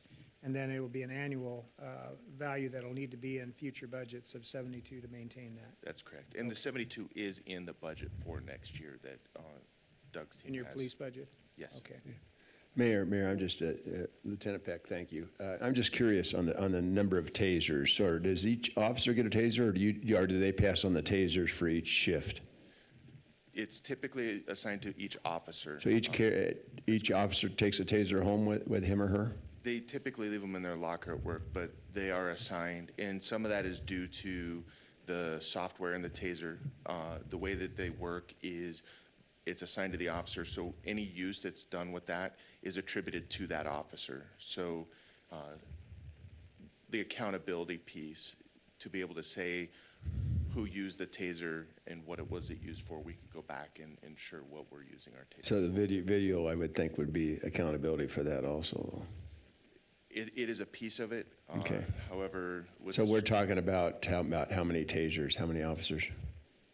I don't recall the number. I Okay. believe it. Anyway, I'm just curious. I understand the accountability, but I guess I'm not quite, it's kind of like, I mean, realize tasers, police cars, we're talking about two different, totally, but each police officer doesn't have a police car, but they, pass that on from shift to shift, and I would think some of this equipment could be done the same way. So, And I would say I would have a real concern. would you? I would, because it would be like sharing a gun. When you go in, you know that your equipment's working. And so the time it would take and the concern of the person before you, you're accountable for your equipment and you're familiar with your equipment. And so if you had someone else carrying that taser around, Yeah. you would have to ensure. I mean, you don't know, even though they're officers, that would concern Was me. there, not- I mean, and I've never carried a taser. I mean, so is there a way of testing a taser before you go on a shift? Councilman Bruner, there is.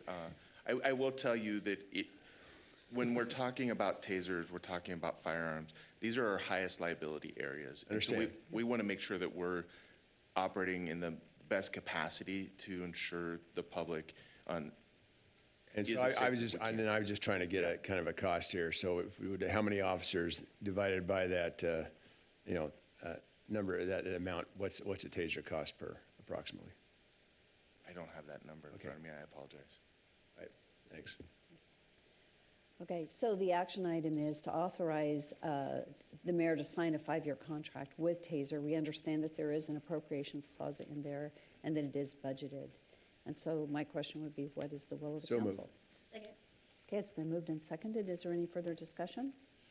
Seeing none, roll call. Reynolds, Yes. Haverfield, Yes. Chingula, Yes. Bruner. Yes. All in favor, motion carries. Thank you.